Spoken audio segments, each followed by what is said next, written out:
Our protagonist was betrayed by his closest friend.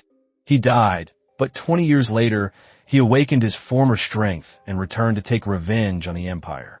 His memories began with the day of his execution. The sun was setting over the city square in the capital of Gallia. The king and his entire court were lined up for death. Each time the knight in white armor snapped his fingers, another head fell beneath the guillotine. While the executions continue, the protagonist reflects on everything that led to this day. Once, he worked to end the Empire's tyranny from within, but in the end, he and his group were the ones betrayed. The knight continued his speech, declaring that the king and his allies would no longer harm the people. He claimed the age of oppression was over and a new era of peace was beginning. The crowd erupted in cheers, screaming like adrenaline-fueled animals, demanding the heads of the tyrants.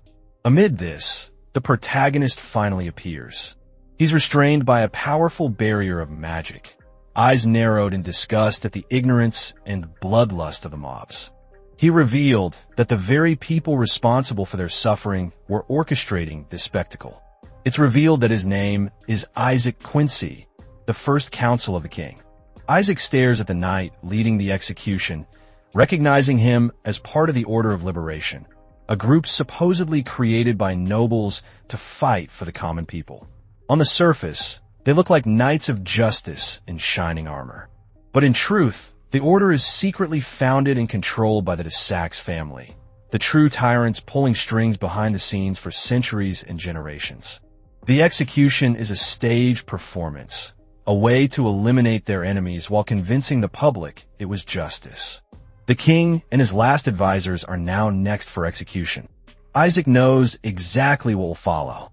Once the bloodshed ends, the de Sax family will place a puppet on the throne and continue their reign under a new face. To make their play convincing, the knight fabricates accusations, claiming the king sacrificed citizens to demons in exchange for power. The story grows more absurd, yet the crowd swallows every word, cheering louder. The people are so eager to believe anything that justifies their rage. The Knights of the Order are skilled actors. They certainly know how to pin blame. The so-called Demon Pact was just another excuse to fuel the revolution. Isaac only smirks. The fools may cheer, but the Order failed to capture his group's most powerful weapon. Behind him, Elizabeth asks if that person will come. Isaac is certain. After all, he has known that man for 20 years and believes he's watching from the crowd, waiting for the perfect moment to act. A knight orders silence, but another leers at Elizabeth with lust in his eyes. He calls it a shame that such beauty will die soon and suggests she spend her final moments with him. Isaac's fury boils over, but before he can act, the knight grabs Elizabeth, groping her shamelessly. That's when Isaac's rage explodes. His aura flares violently, cracking the barrier holding him. Seeing his attempt to break free from the restraints, the knights quickly reinforce the binding magic. Isaac grows furious at the cursed restraints, yet he still clings to the hope that the person he's waiting for will definitely come to save them. That person is revealed to be Silas Montfrost, Isaac's best friend. Silas was always stronger than him. A flashback shows their days at the academy, where they first awakened their powers. Both lost their parents to the de Sax family and swore to destroy their tyranny. They rose from commoners to nobles, becoming brothers in arms with a shared dream of ending de Sax family from within. But everything fell apart when betrayal struck. The group was captured by the Order, though Silas mysteriously disappeared. Isaac believed the Order didn't know about Silas's involvement, and that's why he remained so confident. Now the knights present Isaac and the king's followers as the most devious accomplices. Isaac is branded as the one responsible for the kingdom's ruin and famine. Of course, the people are part of the system, so it's only natural that they believe the lies. But Isaac stays calm, still trusting his friend to appear. When asked for final words, Isaac expressed regret and confidence. Despite everything, the Order had failed to capture his most powerful ally. But then came the shocking truth, though some might have seen it coming. Isaac's pupils dilates in shock as he sees the executioner's face. It's none other than his best friend, Silas Montfrost. The realization hits like a brutal punch. Isaac never could have imagined this. Not in a million years. It doesn't take a genius to see that his own friend is the one who sold him out and betrayed him. Silas only smirks, admitting that the Sachs family's offer was far more convincing. Following Isaac was merely part of their grand plan. Isaac's mind reeled. He had known Silas for 20 years. They had survived hell together. Silas had been like a brother. In response, Silas gives him a satisfied, mocking, and condescending smirk, saying he needs to get to work. He then orders the knights to prepare the guillotine for Isaac's execution. If Isaac was mad before, now his anger has reached a new peak. Because of Silas, all his friends and comrades will be executed. Isaac's rage erupts like a long-suppressed volcano finally bursting open. Dark energy surges from within him, sending shockwaves across the execution site. Isaac's intentions are simple. If he's going to die, he'll make sure he takes some of them bastard down with him. Isaac, despite his restraints, moves like a shadow. Knights fall one after another under his wrath. His eyes lock on Silas, determined to end him. Knights from the tower tried to intercept, but Isaac sensed them and unleashed his aura, eliminating them instantly. The Order tried to reinforce the restraints with more magic, but Isaac's bloodshot eyes stayed fixed on Silas. He broke free and charged. At last, Silas activates his own spell, a restraint far stronger than the last. In an instant, Isaac is frozen in place. The pressure is overwhelming, his body unable to move. Silas lifts him effortlessly and throws him beneath the guillotine. In his final moments, Isaac asked why. Silas said it wasn't personal. He had enjoyed their time together, but Isaac was just a pawn used to round up the opposition. He had outlived his usefulness. Isaac once again didn't expect that response. The blade fell, and Isaac lost his head. Even as his consciousness faded, he refused to accept this fate. His regret and thirst for revenge burned deeply. A mysterious power began to glow. Suddenly, Isaac opened his eyes. He found himself surrounded by fire and destruction. He laughed hysterically, thinking he had ended up in hell despite trying to stop tyranny. But something felt familiar. Upon closer inspection, he realized he was in his village. The knights wore armor from the Revel Count of the East. A voice snapped him out of his thoughts. It was his childhood friend, Gaben, urging him to run. The voice belongs to his childhood best friend. Today is the day Gaben meets his end. Once again, Gaben urges him to run while rushing toward him. But in the process, he accidentally slips and crashes to the ground with a loud thud. At that moment, it feels as if Isaac is watching a replay of the past, fully aware of what's about to happen next. Isaac instinctively grabbed a shield and protected him from a strike. The knight was surprised. Our boy responds with a direct kick that disarms the knight. He intends to finish him with that blow, but to his surprise the attack feels weak. A quick check reveals his powers are gone. Seizing the moment, the knight admits Isaac has skill, then coldly says it's a shame Isaac will die. Isaac freezes. He notices his face looks much younger and there is no scar on his cheek. Gaben's voice snaps him back. Thankfully, our boy regains focus just in time and blocks the knight's sword strike. In this weakened state, the knight is far stronger and keeps pressing the advantage. Isaac switches his attention to the breastplate. He remembers a thin spot near the neck where the armor is cut from movement. In a smooth series of motions, he sidesteps the sword, disarms the knight, and in the final move decapitates him in one swift strike. 20 years spent in battle have paid off. Naturally, Gaben is stunned by how Isaac dealt with the knight. He can't believe the movements his friend just pulled off. Isaac, equally shocked, studies Gaben carefully, almost questioning if his friend is truly alive. Gaben reassures him that he's fine, unless someone else says otherwise. That's all the confirmation Isaac needs. If Gaben is alive and everything around him feels real, then the truth is undeniable. He has traveled back 20 years before his execution. Still, the thought makes no sense. He remembers losing his head at the scaffold. Yet before he can sink deeper into confusion, Gaben grabs his shoulder, snapping him back to reality. Gaben anxiously explains that both their families are in danger. Count Ravel's knights are burning homes and killing people. Hearing this sparks Isaac's memories. This is the day Count Ravel tried to suppress a revolt in their village. The same day Gaben was supposed to die, and the same day Isaac lost his parents.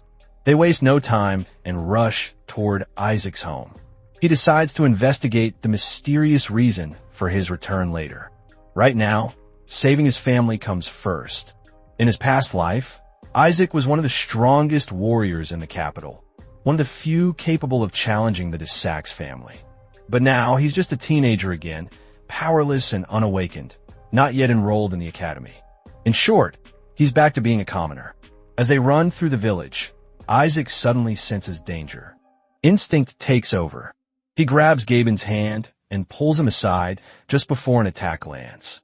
Turning to face their attacker, Isaac recognizes the culprit, Count Ravel's own son, Zyvold. Some villagers fall to their knees, begging for mercy, pleading for their homes to be spared. Zyvold only smirks arrogantly, calling their suffering the consequence of their rebellion. With a wave of his hand, he unleashes his power, killing villagers and destroying several houses in an instant. Isaac remembers this scum well. Zyvold always delighted in slaughtering innocent families. Even though both he and his father are only minor nobles, Isaac knows he can't do much without his powers.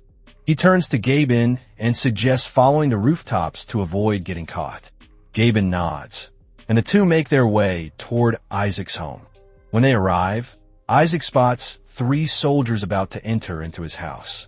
He's about to act, but Gaben stops him, insisting they go find help. Isaac doesn't respond. Even if they managed to find help, by the time it arrived, his family would already be dead. These are just foot soldiers, not knights, and while there are 3 of them, they're nothing compared to what he's faced before. Even without his power, Isaac has 20 years of combat experience. That alone is enough. He storms into the house through a window, making a dramatic entrance. Inside, he sees the soldiers threatening his family. Without hesitation, he heads for the kitchen and grabs 2 knives. The first blade flies through the air with perfect precision. It strikes one soldier in the neck. The body drops instantly. The other 2 freeze, shaken by his deadly aim. Isaac doesn't give them a chance to recover. He charges at the nearest soldier, clashing steel with only a kitchen knife in hand. Just as another swings at him from behind, Isaac senses it coming. Isaac finds himself in a tight spot, unable to move forward or backward. Thinking fast, he uses the first soldier in front of him and performs a slick acrobatic maneuver, causing the second soldier, who attacks from behind, to accidentally strike down the first soldier. While the soldier stands frozen in disbelief, Isaac suddenly appears behind him. Cold sweat runs down the man's face as he realizes death is right behind him. Isaac speaks calmly, saying this is the moment he's dreamed of, one where he can finally do what he always wished he could. Yet there's gratitude in his voice. He's thankful to be given another chance. With that, Isaac ends the soldier's life in one clean slash. His younger sister rushes toward him first, followed by his parents. Warmth fills his heart as he admits how much he's missed them all these years. His father, relieved yet confused, asks what his son means by that, and when he even learned to fight like that. Isaac promises to explain everything later, but for now, they must move. He tells them to head to the forest. In his previous life, the only villagers who survived were the ones who made it to the forest and returned by daybreak. Knowing this, he urges Gaben to follow them, reasoning that Gaben's parents live closest to the forest and are likely already safe. To reassure him further, Isaac recalls that Gaben's parents survived the disaster in the past, though Gaben himself died. This time, Isaac swears to return his friend to his parents alive. Following Isaac's lead, everyone heads for the forest. He silently vows that since fate has given him a second chance, he'll make it count, even if it means changing destiny itself. The scene shifts to the forest. As expected, several villagers have already gathered there and started a fire. Now that they're safe from danger and the Count's men are far behind, Isaac is about to suggest they rest, when his head suddenly feels light and his vision blurs. He realizes his body is too weak. He's pushed it past its limits. His thoughts drift back to the day of his execution, to the haunting memory of Silas's betrayal and his burning desire for revenge. Then, as Gaben's face flashes in his mind, Isaac opens his eyes again, fully certain now. He's truly returned to the past, carrying the memories of the future with him. He doesn't yet know why he was brought back, but one thing is clear. He now holds an advantage over the de Sax family and his traitorous friend, Silas. With that thought, he begins plotting his revenge, starting with reawakening his powers. But before he can plan further, a scream pierces the night. Isaac panics, fearing the Count's men have found them. He rushes toward the sound and finds his friend Gaben. Confused, he's about to act when his father stops him, urging him to give Gaben a moment alone. Isaac doesn't understand, until his father quietly reveals the truth. The Count's men have murdered Gaben's parents. The revelation shocks Isaac to his core. This never happened in his previous life. Isaac refuses to accept what he's hearing. Gaben's parents' home was the closest to the forest, so he demands to know exactly what happened. Apparently, during the time Isaac was unconscious, the Count's son flew into a rage after discovering his men had been slaughtered. In his fury, he unleashed a massive lightning spell that affected the entire village. As a result, Gaben's parents were killed because of his actions. By saving Gaben and his own parents, Isaac had unknowingly triggered a butterfly effect, changing the events of fate in unpredictable ways. As Isaac begins to wonder if this is some kind of punishment or if he's simply destined to suffer loss after loss, his father places a comforting hand on his shoulder. He tells him it isn't his fault. The ones to blame are the Count and his bastard son. Since that wretched boy delights in slaughter, he merely used his soldiers' deaths as an excuse to kill even more people. Before leaving, Isaac's father tells him he's proud of him, explaining that Gaben mentioned how Isaac risked his life to save him. Those words hit Isaac hard, sobering his rage. Once again, he's reminded that this is his second chance, a chance to make things right and use his knowledge of the future to destroy the de Sax family. Thinking about his advantage, he recalls the first step of his plan. He needs to awaken his powers. It was already nearly impossible to face off against a knight in his current state. Without his powers, there's only so much he can do. With them, however, he could protect everyone, especially his sister. While thinking this through, Isaac gives context to what happened to her in his previous life. Back then, consumed by grief, he had left his sister Madeline behind. She was taken in by a man named Alderman, the so-called kind leader of their village. But that kindness was a facade. In truth, Alderman was a scoundrel who abused her. Later, when he was done, he sold her to Count Ravel's men, which led to even more torment. Eventually, Madeline reached her breaking point and took her own life. But this time, Isaac swears to protect her. He embraces his sister tightly, silently promising never to make the same mistake again. That's when a chilling realization hits him. If his sister is safe now, doesn't that mean someone else might suffer her fate instead? Ignoring Gaben's grief, Isaac suddenly asks about Gaben's sister, Hannah. Predictably, she has already been taken by Alderman. Of all people, it had to be Gaben's sister. Desperation flashes through Isaac's eyes. He insists they go save her immediately, warning that Alderman cannot be trusted. Gaben is taken aback by his urgency. He reminds Isaac that Alderman is the respected leader of the village, someone supposedly more trustworthy than anyone else. Just then, Alderman himself enters the room, pretending to be concerned. He expresses sympathy for the boys and suggests Isaac give Gaben time to recover. Isaac forces himself to stay calm, masking his disgust. He knows the man is hiding his true nature behind that fake smile. Alderman offers comforting words to Gaben, assuring him that his sister is safe and that he'll look after her. Gaben expresses gratitude, completely fooled by the act. Isaac can barely stand listening to their conversation. Feeling sick to his stomach, he quietly leaves. No one would believe him anyway. But that doesn't mean he's going to do nothing. Later that day, Isaac sets off toward Alderman's house, determined to save Hannah.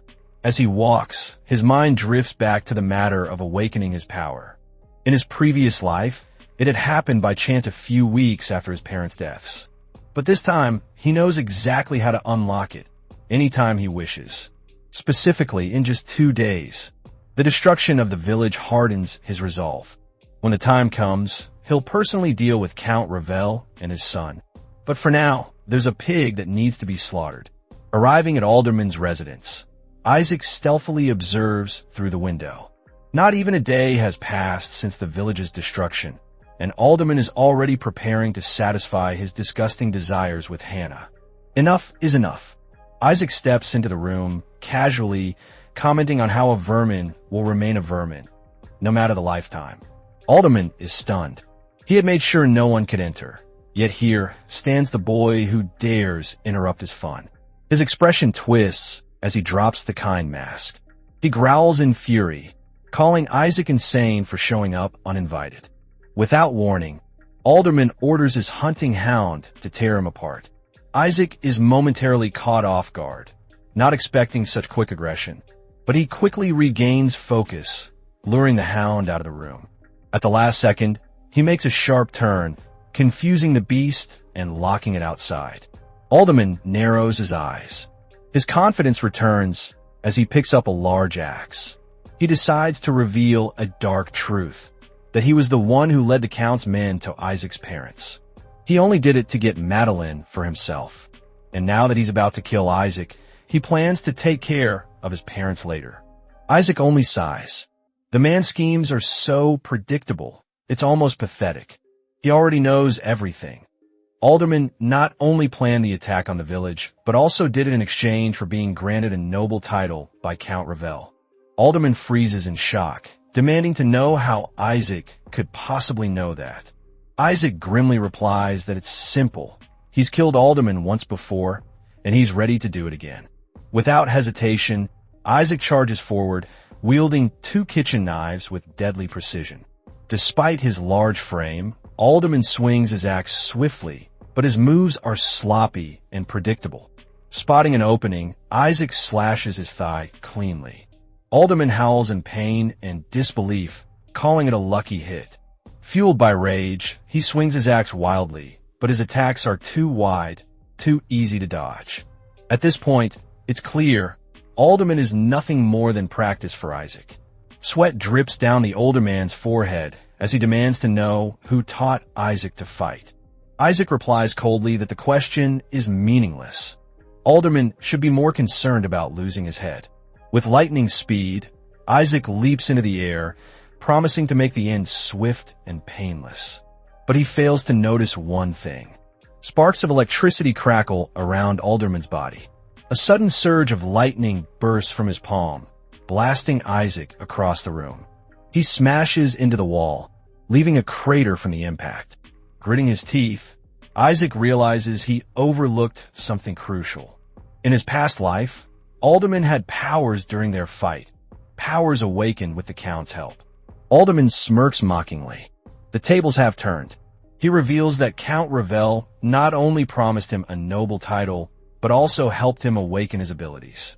And now, Isaac finds himself facing a monster far more dangerous than before.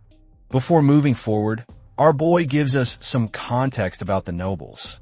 Not only are these nobles tyrants who exploit the common folk for their own gain, but their oppression stems from their mastery of a formidable power. To put it simply, all nobles can manipulate electricity. This electricity can be created and used in multiple ways.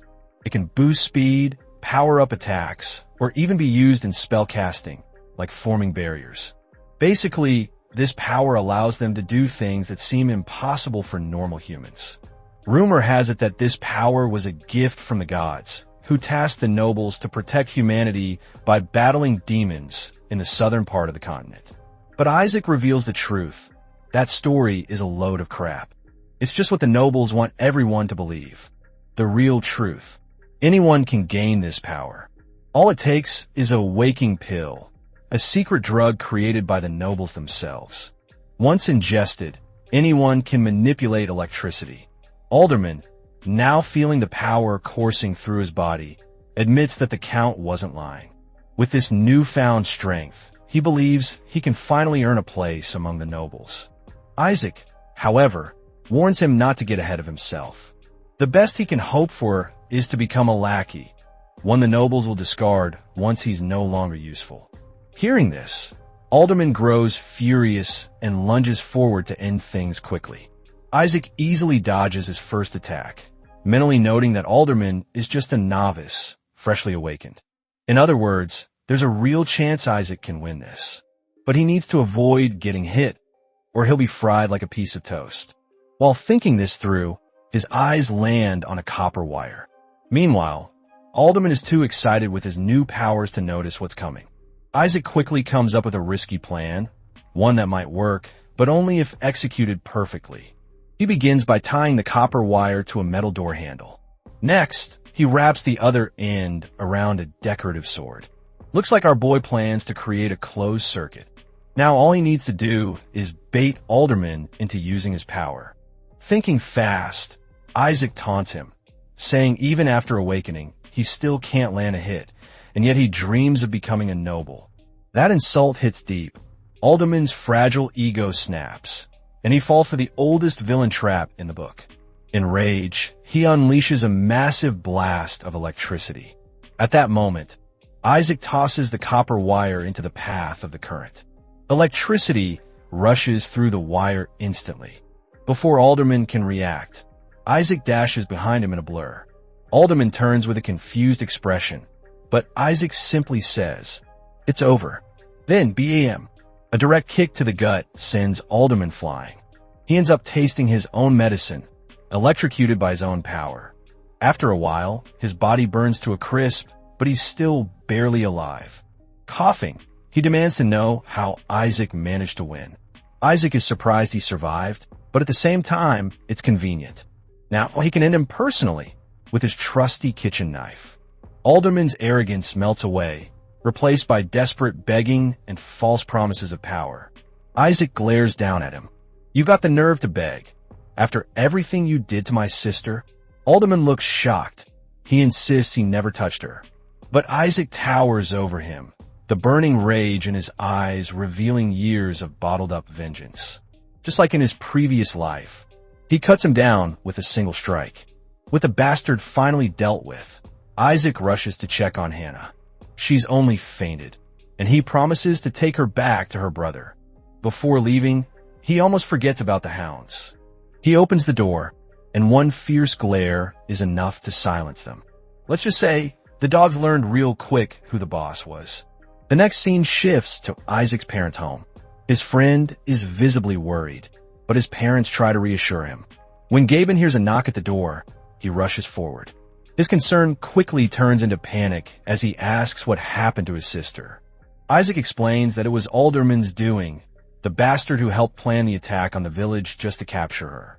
Gaben worries about retaliation, but Isaac calmly assures him it's already handled, speaking as if killing Alderman was no big deal. Shifting the topic, Isaac tells his parents and Gaben that he has something important to do. He can't give details, but he explains he'll be gone for a few days. The village is safe now, so they should stay put. His father acknowledges his son's strength. Even without knowing the plan, both parents fully support him. Isaac calmly says he plans to see the current count to meet the previous one. His dad pauses, realizing what that means. His son just hinted at killing someone. Still, they share a firm handshake, a symbol of trust. Isaac promises not to disappoint. His father's reassuring smile says it all. He's proud of his son's choice. To carry out his plan, Isaac heads for the mountains. No better place for a secret mission than a dramatic mountain climb. As he ascends, memories flood back. He recalls his awakening in his previous life, when he fled the village after his parents' death. Consumed by grief and revenge, he wandered aimlessly until he reached the top of this very mountain. After wandering for so long, it was only natural to rest under a tree. But fate had other plans. The very tree he rested beneath became the place of his awakening, when he was struck by pure lightning. because nothing screams awakening like being zapped by nature itself. He always wondered why lightning struck him there. Turns out, that tree was a natural lightning rod. And right now, the timing couldn't be better. A storm is brewing in the distance. In other words, it's time for Isaac to be struck by lightning once again. In the next chapter, the narration reveals that the noble's so-called divine power has nothing divine about it. In truth, everyone has the potential to wield electricity. The only difference is whether a person can awaken that ability. There's a certain region in the brain that, when activated, allows people to control lightning as easily as moving a muscle. To unlock this power, nobles depend on awakening pills. Through these pills, they maintain their power and ensure that it continues from one generation to the next. However, Isaac explains that awakening wasn't always this way. The first awakeners discovered that one must be struck by pure lightning to unlock the power, a brutal and risky process. Only those who survive the strike awaken, and survival is rare. That discovery led the nobles to study the phenomenon further, eventually creating the awakening pills as a safer method. Even so, Isaac is one of the few chosen by lightning itself. Now, he sits on a tree, literally waiting to be struck by lightning. As if answering his call, the sky rumbles, glowing with flashes of yellow. He's officially the only person, aside from Barry Allen, excited to get hit by lightning. Unfortunately, the lightning narrowly misses by a few inches. Apparently, his memory of where he was struck in his previous life isn't as accurate as he thought. Knowing he might not get another chance, Isaac resorts to desperate measures. Using the tree for leverage, he ties a rope around his waist and dashes off the cliff, willing to risk his life just to regain his power and take his revenge. The moment his body hangs midair, lightning violently strikes him, coursing through every vein in his body. He faints from the sheer shock. Moments later, with his eyes open, his awakening is complete. He climbs up from the cliff's edge, his mind set on one goal, revenge. His power is finally back. In his previous life, it took years to master it, but now he has 20 years of experience to rely on. He clenches his fist and channels his energy. In an instant, a massive boulder shatters from his punch. To confirm, he tests again, the same result. A satisfied grin spreads across his face. Next, he decides to test his speed. With one dash, he covers several meters in less than half a breath. Calculating, he realizes his speed reaches around 100 meters per second. Not enough to break the sound barrier, but impressive nonetheless. Then, he shifts his focus and attempts to summon his avatar. Unfortunately, what appears is barely the size of a small animal. A bit disappointed, he notes that this is expected. He just awakened, and he isn't yet as powerful as in his past life. For context, an avatar is the manifestation of a great warrior's electric soul, and it takes incredible mastery to summon one. For now, Isaac is just grateful to have awakened his power, and to have the peace to train freely. Mid-thought, a voice calls out his name, startling him. It's his sister, Madeline. Shocked, he demands to know what she's doing there. Madeline explains that his behavior seemed suspicious, so she followed him. Realizing she isn't wrong, Isaac sighs. When she presses him to explain how he became so strong, he tells her to brace herself, then reveals everything, even that he came from the future. Of course, Madeline doesn't believe the time travel part and asks if he hit his head somewhere. Isaac realizes how insane he sounds after saying it aloud. Even so, she can't deny her brother is now awakened. She already imagines the benefits, protection from corrupt nobles, and the wealth that might come with his new strength. Isaac gently knocks her on the head, telling her to relax. He acknowledges her excitement and promises to make it happen, but she must keep his awakening a secret. Before he finishes speaking, Madeline cuts in politely, expressing her full trust and support. Without him, she and their parents might have died long ago. Suddenly, she notices a mark on his face and asks if it's permanent. It seems the lightning has branded him again, just like in his previous life. Days pass, and with his power fully awakened, Isaac begins his training, with Madeline helping him. In their first session, he focuses on improving his speed and reflexes. In a flash, he dashes to catch 15 stones before they hit the ground, but only manages 14. Madeline takes note of how fast he learns. It's almost as if her brother already knows how to use his power. When she asks to be let down from the tree, he refuses. She isn't coming down until he catches all 15 stones perfectly. Poor girl has been perched there for hours, and she promises this will be the last round. This time, Isaac catches all 15 stones without fail. Before Madeline can speak, he smirks and suggests increasing it to 16. He's clearly enjoying teasing his little sister. By the following week, he immerses himself in intense training with her. Spending time with Madeline and seeing her happy makes every second worthwhile. The best thing that's happened to him in 20 years. Still, he knows the day will soon come when he must face his traitorous friend. For now, he continues training alongside his sister, preparing for the moment he will destroy Count Ravel. In his previous life, Isaac never avenged his parents and village because he didn't master his powers in time. His noble status also prevented him from acting freely, afraid to damage his reputation. Looking back, he realizes that trying to fight corruption from within was foolish. But this time, everything will be different. He materializes an aura sword crackling with energy and aims it at a nearby tree. It's clear now, Count Ravel and his family are doomed. The storyline shifts to the Count's mansion, located in the eastern province of the Kingdom of Gallia. A red streak darts across the massive castle walls with ease. The figure is none other than our boy, carrying out his assassination mission. Even though the castle is heavily guarded, the security barely matters.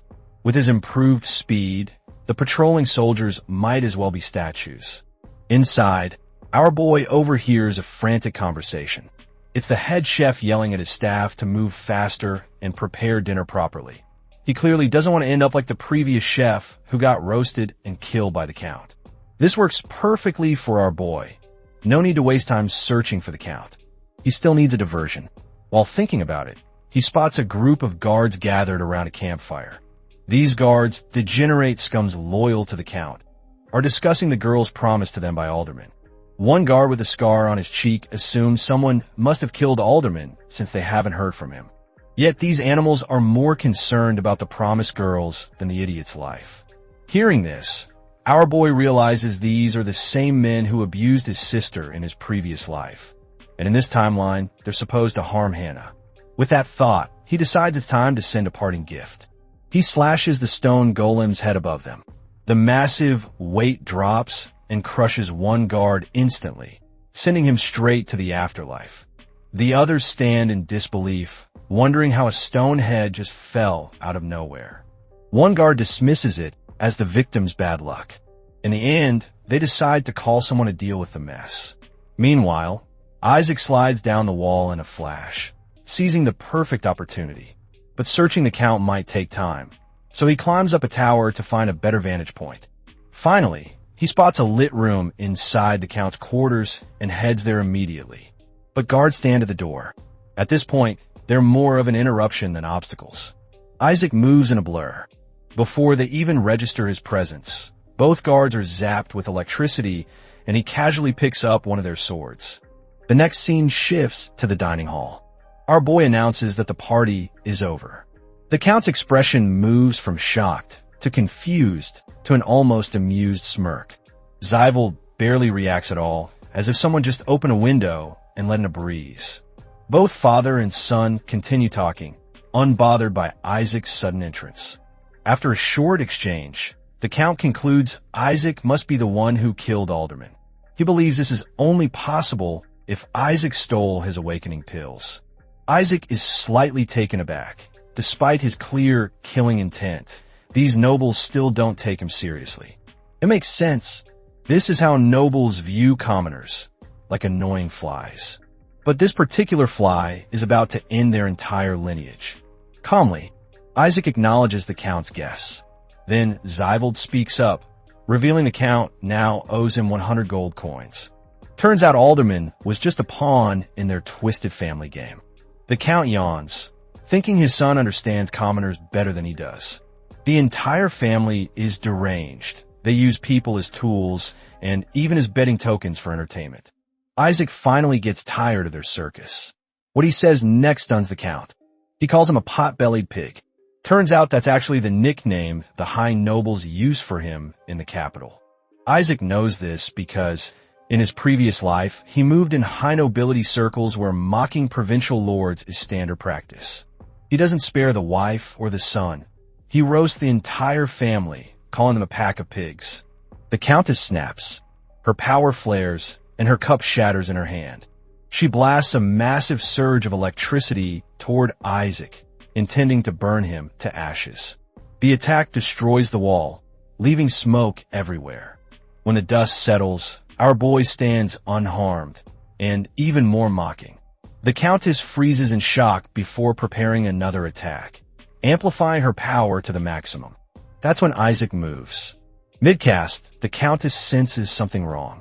She suddenly loses control of her power. Isaac's thoughts reveal the issue. Her power control is pathetic. Beginners love cranking up their magic without mastering it.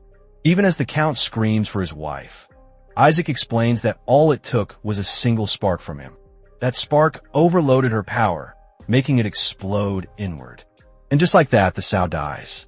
One pig down, Isaac doesn't allow the Count time to mourn. He promises to send him to join her.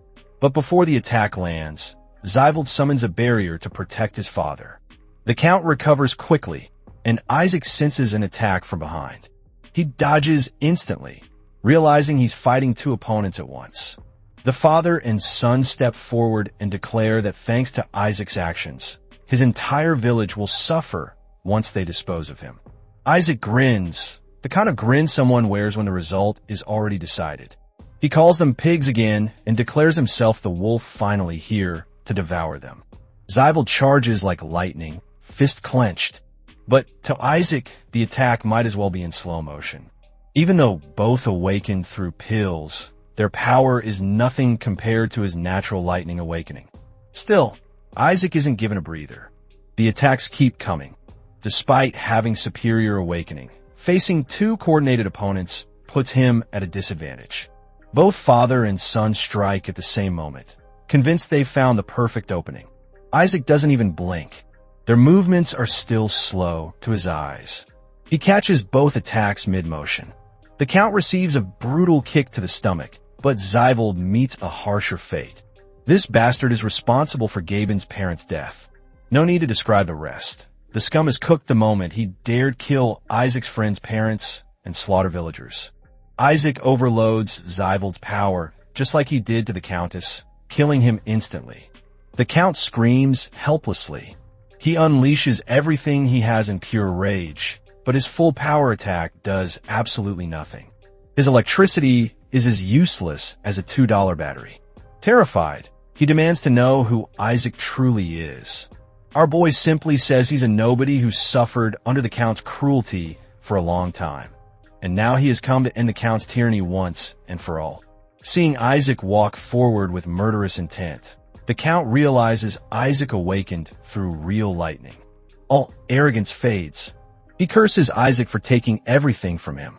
Isaac responds with a nod, saying he only came to clean up this pigsty. Hearing this, the Count calls him a fool. He claims that killing him will anger the nobles and bring the wrath of the kingdom upon Isaac.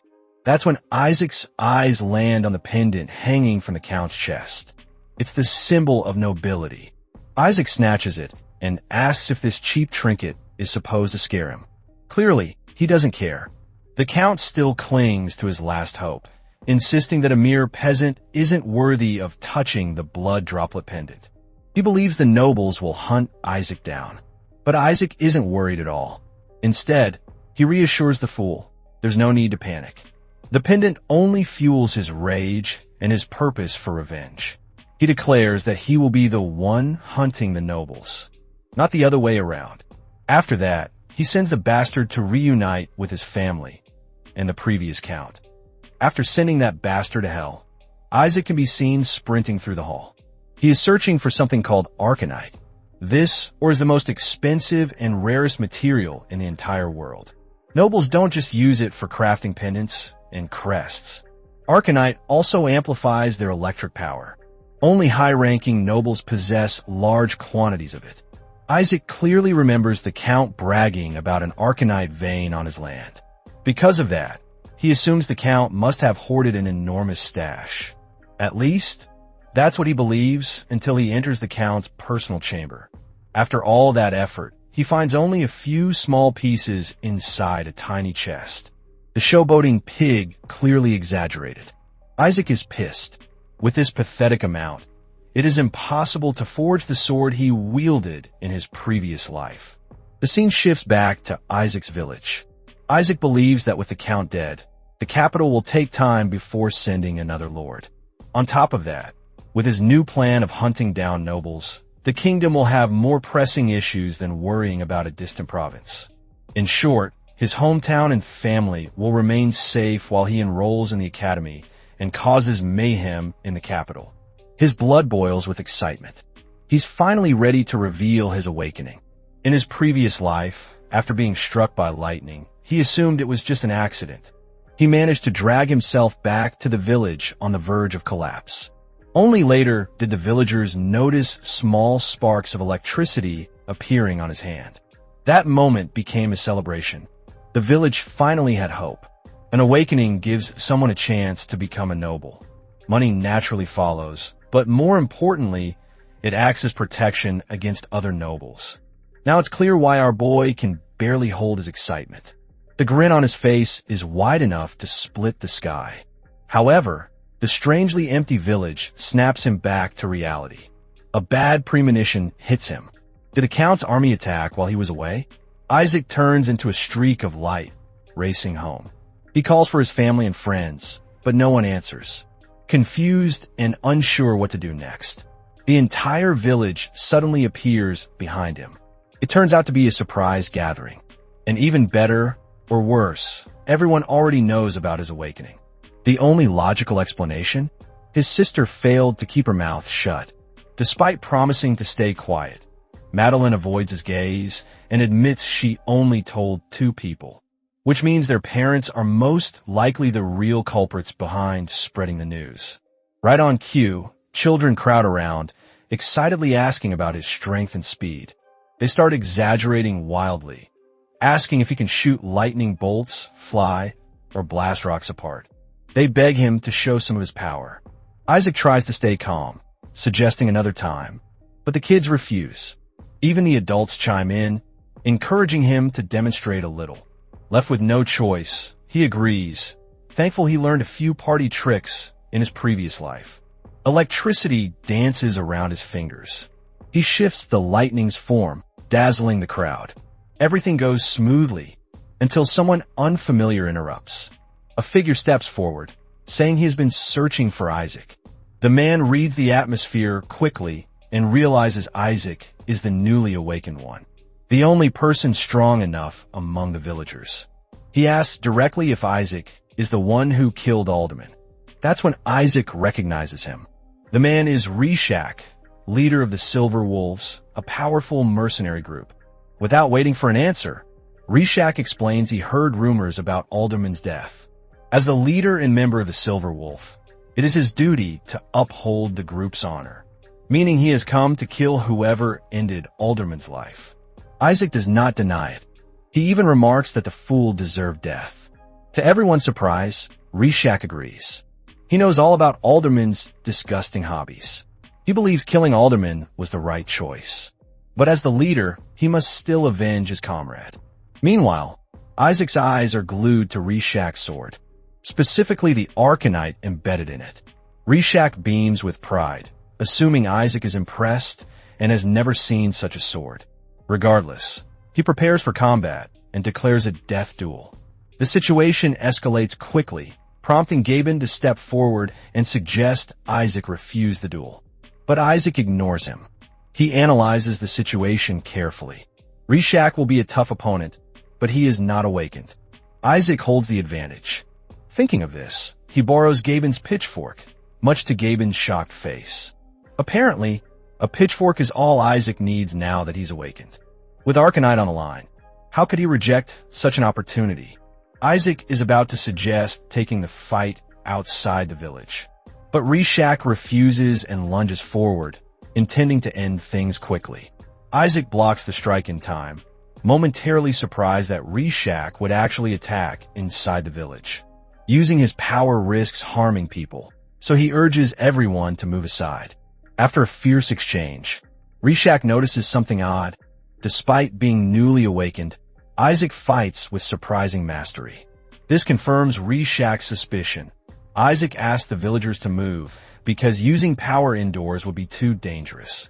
Isaac realizes Reshak is trying to level the playing field. Since he is not awakened, restricting Isaac's lightning is the only logical move. Isaac knows he cannot use strong attacks, but he is not out of options. He applies small bursts of electricity to parry incoming strikes. Reshak praises the move before launching forward again.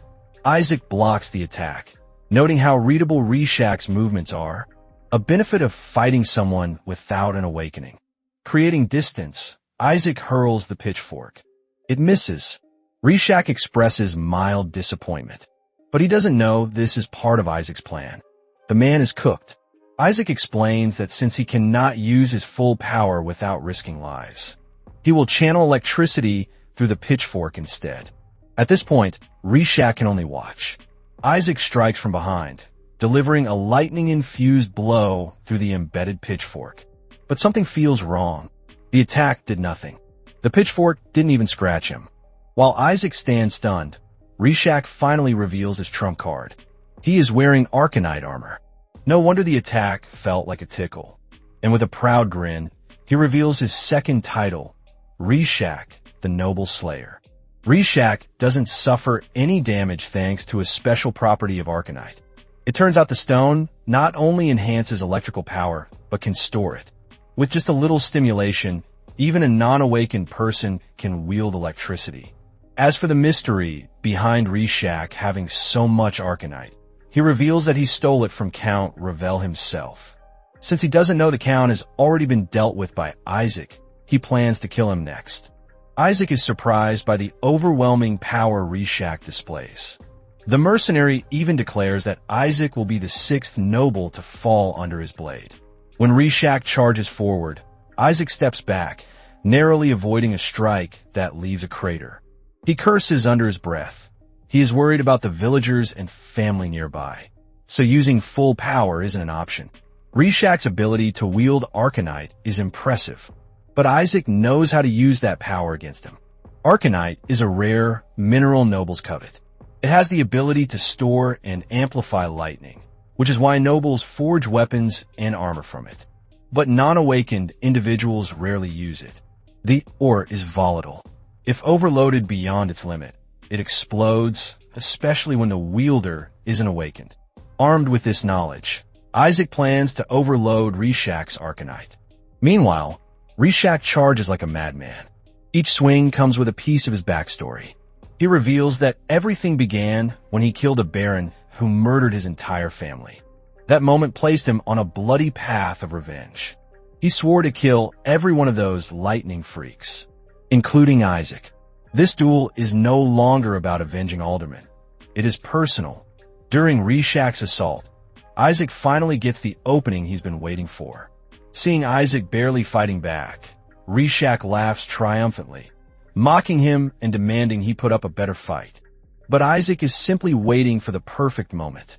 When the time is right, he blocks the incoming attack mid-strike.